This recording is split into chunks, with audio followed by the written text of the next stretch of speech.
할 때, 돈 문제로 인해서 우리가 어려움을 겪을 때, 직장에서 상사로부터, 아니 인간 관계들로부터 고통을 당할 때, 우리는 분명히 피할 수 없는 그런 상황들이 분명히 있습니다. 오늘 바울로부터 서신서를 받고 있는 데살로니가 교회 교인들 역시도 기뻐할 수 없는 어려운 문제 두 가지를 가지고 있었습니다. 첫 번째는 기독교에 대한 박해입니다. 기독교가 로마 정부로부터 인정받기까지 약 300년 동안 수많은 크리스찬들이, 신자들이 핍박을 받았습니다. 지하 동굴에 숨어 살아야만 했고, 감옥에 갇히고 매를 맞고 짐승의 밥이 되고 화형을 당하고 순교까지 당해야 했습니다. 이런 공식적인 정부의 탄압이 아니더라도 유대인들로부터, 또 흩어져 있을 때는 이방인들로부터 수많은 핍박과 고난을 당하고 있었습니다. 또 데살로니가 교회는요, 굉장히 경제적으로 어려운 교회였어요. 교인들 대부분이 가난하고 구제받아야 될 사람들이었다는 겁니다. 이렇게 핍박을 받고 당장 살아갈 길이 막막한 가운데 기뻐하는 것, 그것도 항상 기뻐하는 것은 결코 쉬운 일이 아닐 거예요. 사정 이런데도 주님은 항상 기뻐하라 명령하고 있는 것입니다. 주님이 데살로니가 교회의 형편을 모르는 것입니까? 주님이 여러분의 상황을 모르고 있는 것입니까? 왜 주님은 웃으면서 즐겁게 살라고 기뻐하라고 하십니까? 어떻게 우리가 기뻐할 수 있겠습니까? 기쁨에는 두 가지 기쁨이 있습니다. 하늘에 속한 기쁨이 있고요, 땅에 속한 기쁨이 있습니다. 결코 변하지 않는 기쁨이 있고 쉽게 변하는 기쁨이 있습니다. 내 삶에서 일어나는 일에 흔들리는 기쁨이 있는가 하면 어떤 경우에도 흔들리지 않는 기쁨이 있습니다. 우리 말씀을 한번 읽어보겠습니다. 데살로니가 전서 5장 23절의 말씀을 다 같이 한번 읽어보겠습니다. 5장 23절의 말씀입니다. 평강의 하나님이 친히 너희를 온전히 거룩하게 하시고 또 너희의 온 영과 혼과 몸이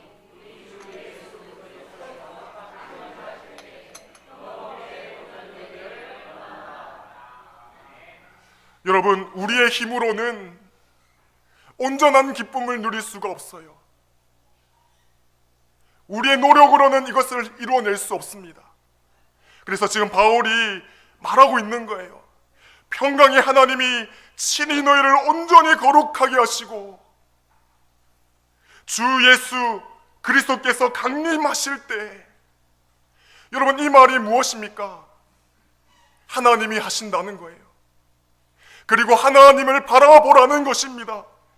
하나님이 주시는 축복과 평강과 은혜와 기쁨을 바라보라는 것이에요. 장차 오실 그 예수 그리스도를 소망하라는 것입니다. 하늘 소망, 천국 소망을 바라보라는 것입니다. 주님을 바라보고 주님을 의지하고 주님을 신뢰할 때 내가 아니라 주님으로 인해서 우리는 기뻐할 수 있는 거예요. 사랑하는 성도 여러분, 세상의 일이나 사람들로 인해서 일희일비하지 않는 삶이 아니라 변치 않는 하나님, 전능하신 하나님, 신실하신 하나님을 바라보고 의지하시길 바랍니다. 세상이나 어려움을 뛰어넘어서 역사하시는 그 하나님, 하늘에 풍성한 것을 주실 뿐만 아니라 땅의 것으로도 풍성히 채워주실 그 하나님의 영광을 바라보며 나아갈 때 우리는 기뻐할 수 있는 겁니다. 눈앞에 펼쳐진 현실보다 하나님과 하나님의 은혜와 하나님의 영광과 하나님이 하신 약속들, 다시 오실 그 예수님의 은혜를 바라본다면 우리는 항상 기뻐할 수 있는 것입니다. 미국 세인트루이스를 여행하던 중이던 어떤 변호사가 있었습니다. 주일 아침에 교통경찰에게 근처에 예배 드릴 수 있는 교회가 어디쯤 있는지 소개시켜 달라고 부탁을 했습니다. 그런데 소개받은 교회를 걸어서 찾아가다 보니까 도중에 몇 개의 교회가 더 있었던 겁니다. 은혜롭게 예배 마치고 돌아오는 길에 그 변호사는 교통경찰에게 다시 물었습니다. 아니, 가까운 교회도 많았는데 왜 굳이 저 멀리 있는 교회를 저에게 소개시켜 주셨습니까? 그 경찰이 대답합니다. 저는 어느 교회가 좋은지 가보지 못해서 알지 못합니다. 그런데 주일날 아침마다 교통 정리를 하면서 보니까 그 교회에서 나오는 사람들의 표정이 가장 밝고 기뻐 보였습니다. 그래서 제가 그 교회를 소개시켜 준 것입니다. 여러분, 어떤 교회가 좋은 교회입니까? 여러분, 어떤 성도가 좋은 성도입니까?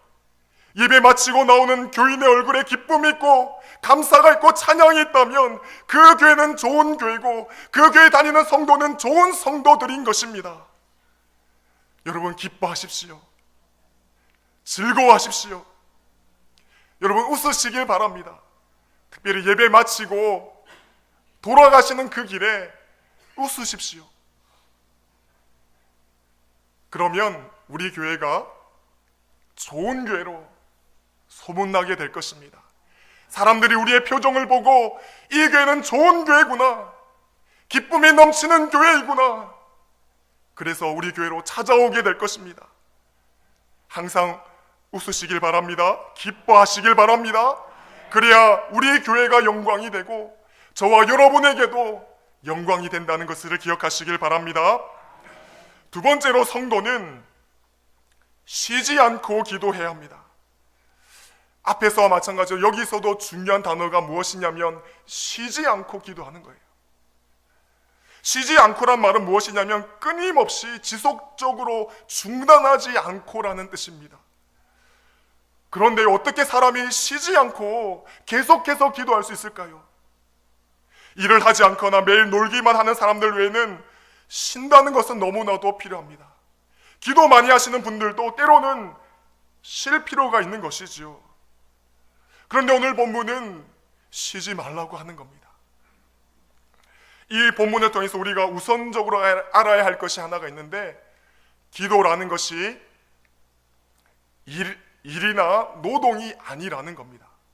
만약 일이나 노동이었다면 주님께서 쉬어가면서 기도하라고 하셨겠지요. 쉬지 말라고 하지 않으셨을 겁니다. 그렇다면 주님은 기도를 어떤 것으로 보셨기에 쉬지 말고 기도하라고 하셨을까요?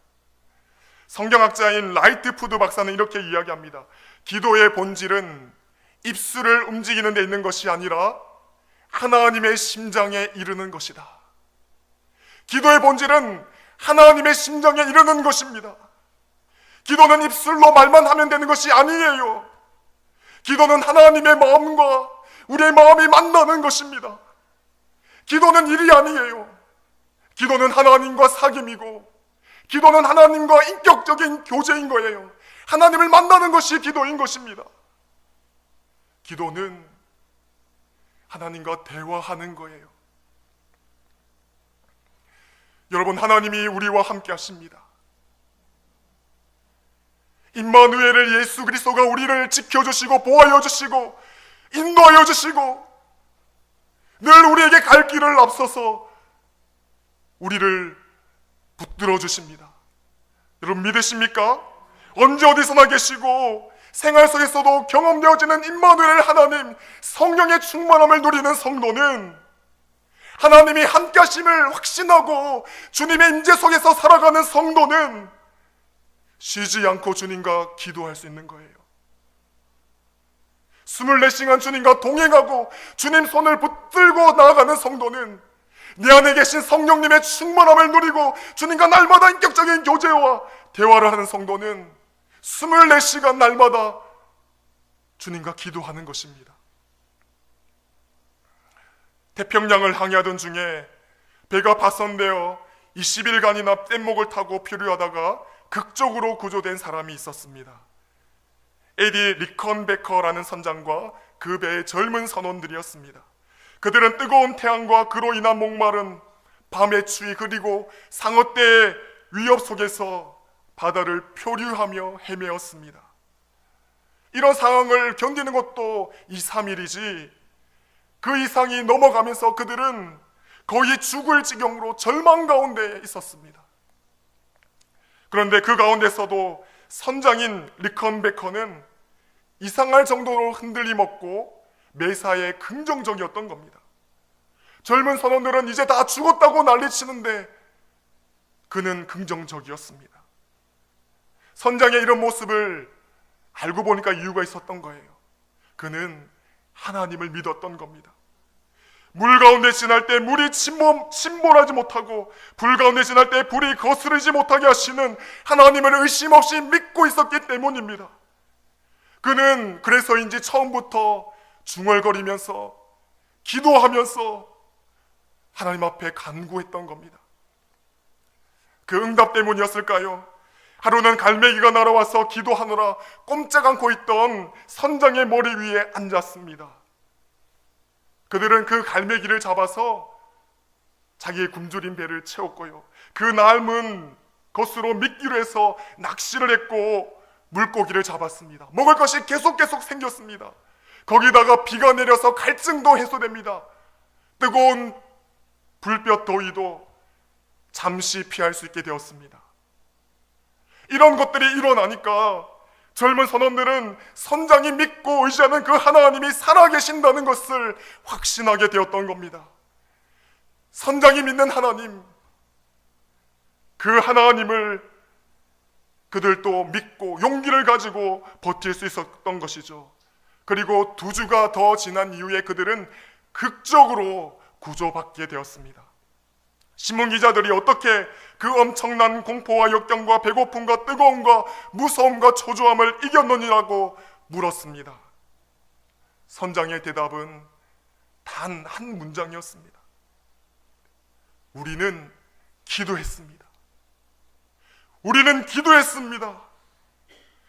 여러분, 기도가 이 같은 기적적인 응답의 역사를 일으킨다는 것을 믿으시길 바랍니다. 기도하는 사람에게 응답됩니다. 기도하는 사람에게 하나님이 반드시 역사를 일으키십니다. 여러분, 기도하십시오. 기도하십시오. 어렵습니까? 힘듭니까? 위기 가운데 있습니까? 기도하십시오. 기도하시면 하나님이 반드시 들어주실 것이고 응답하여 주실 거예요. 여러분, 절대 혼자가 아니에요. 하나님 우리와 함께 계세요. 여러분이 예수를 믿는다고 고백하는 그 순간 성령이 우리 안에서 지켜주시고 보호하여 주시고 인도하여 주십니다. 하나님을 바라보시고 그 임재 임마누엘 함께 하시는 예수 그리스도를 붙드세요. 그리고 그분께 기도하세요.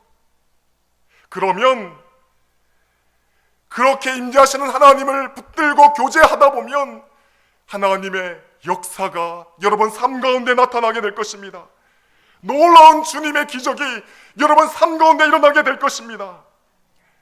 항상 기도하시길 바랍니다. 이것이 여러분을 향한 주님의 뜻이고 하나님의 명령입니다.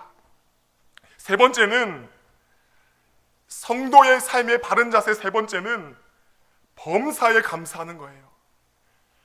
이 범사라고 하는 것은 어떤 것이든지 모든 것, 온갖 종류의 전체의 이런 뜻을 가지고 있습니다. 그리고 감사라는 것은 구체적으로 감사의 말이나 찬송을 하라는 것입니다. 여기서도 중요한 것이 무엇일까요? 범사라는 단어입니다. 그런데요, 성도 여러분, 시도 때도 없이 어떤 장소에서든지 어떤 사람이나 살아가면서 일어나는 모든 일에서 감사한다는 것 결코 쉬운 일이 아니지 않습니까? 우리에게는 분명히 좋고 나쁨을 분간할 수 있는 판단력이 있고 또 우리에게는 원하는 것과 원치 않는 것이 분명히 있습니다. 다른 사람들을 바라보고 있는 눈도 가지고 있습니다. 그런데 우리가 어떻게 감사할 수 있겠습니까? 하지만 우리는 감사해야 합니다. 우리가 하나님의 자녀라면, 예수 그리스도가 우리의 구주라면 우리는 감사해야 하는 것입니다. 여러분이 살아계신 하나님을 믿는다면, 하나님이 그 아들을 보내주셔서 십자가 사랑으로 여러분의 죄와 허물을 덮어주셨다는 것을 믿는다면, 여러분을 구원하여 주셨다는 것을 믿는다면, 하나님이 우리의 아버지시라는 것을 여러분이 믿는다면, 지금의 어려움이 장차 바뀌게 된다는 것을 믿는다면, 지금의 질병이, 상처가, 문제들이 해결될 것이라는 것을 여러분이 믿는다면, 이 어려움은 잠시지만 하나님이 반드시 우리에게 복을 주실 거라는 것을 우리가 믿는다면 어찌 우리가 감사하지 않을 수 있겠습니까? 어떤 미국의 실업인이 100만 번의 감사라는 책의 제목을 가지고 출판을 하려고 했습니다. 근데 책의 내용이 아무것도 없습니다. 다만 하나님 감사합니다, 하나님 감사합니다, 이 문장만 100만 번 적혀 있는 거예요. 책의 내용이 이렇다 보니까 책의 판권을 내주는 미국 국회 도서관에서 이 책을 보고는 별로 가치가 없다고 여기고 판권을 발급해 주지 않았습니다. 사실 이 사업가는 하나님이 자기에게 베풀어 주신 은혜가 너무나도 크고 고마워서 하나님 감사합니다, 하나님 감사합니다, 그 고백을 100만 번 적은 것입니다. 그는 이 책이 출판되면 자기의 자녀들과 자기의 친척, 이웃 사람들에게 하나님이 어떻게 하셨는지를 보여주기 위해서 책을 출간하려고 했던 것입니다. 여러분은 어떻습니까? 여러분은 하나님을 향해서 감사합니다라는 고백을 과연 몇 번이나 해보셨습니까? 여러분 남은 생에서 우리는 얼마나 많은 감사합니다는 고백을 할 수 있을까요? 이 미국인 기업가처럼 만약 우리의 남은 날 동안 100만 번의 감사를 하려고 한다면 하루에 몇 번의 감사합니다는 말을 해야 할까요? 아마도 어떤 곳에 있든지, 어떤 상황 가운데 있든지, 어떤 사람을 만나든지 우리는 하루 종일 감사합니다, 감사합니다, 하나님 감사합니다 이 말을 입에 달고 사셔야 할 것입니다. 킬 히틀이라는 분이 행복의 조건을 첫째가 감사라고 하면서 다음과 같은 말을 했습니다. 감사하라 그러면 젊어지리라, 감사하라 그러면 기쁨이 있으리라, 감사하라 그러면 행복하리라. 사랑하는 명광교회 성도 여러분, 범사에 감사하십시오. 이것은 하나님의 뜻입니다. 하나님이 여러분을 향해서 명령하시는 것입니다. 감사하십시오. 우리가 그렇게 감사할 때 더 많은 감사가 여러분 삶 가운데 일어나게 될 것입니다. 우리가 감사할 때 하나님이 여러분에게 더 큰 복을 부어주실 것입니다. 감사하기 시작할 때 더 좋은 기회를 주시는 하나님의 기회라는 것을 믿으시길 바랍니다. 감사하십시오. 인터넷에 보니까요, 건강하고 긍정적인 삶의 비결이라는 글이 있더라고요. 한 10가지 정도 되는데요, 1년에 적어도 한 번은 해오름을 보라, 완벽함이 아닌 탁월함을 위해서 노력하라, 3가지 새로운 유머를 알아두어라, 매일 새 사람을 칭찬하라, 단순하게 생각하라, 크게 생각하되 작은 기쁨을 즐겨라, 당신이 알고 있는 가장 밝고 정열적인 사람이 되라, 항상 치아를 청결하게 하라, 당신이 승진할 만하다고 생각될 때 요구하라, 부정적인 사람을 멀리하라. 참 많지요. 구체적이지요.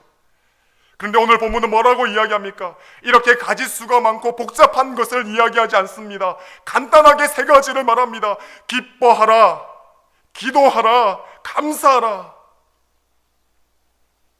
오늘 본문은 단순히 기쁨과 기도와 감사에 대해서만 말하지 않습니다. 꼭 붙는 것이 있습니다. 그것이 무엇입니까? 항상 쉬지 말고 범사입니다. 하나님의 자녀는, 성도는 시도 때도 없이 아무 때나 수시로 모든 일과 모든 대상들에게 기뻐하고 기도하고 감사해야 하는 것입니다.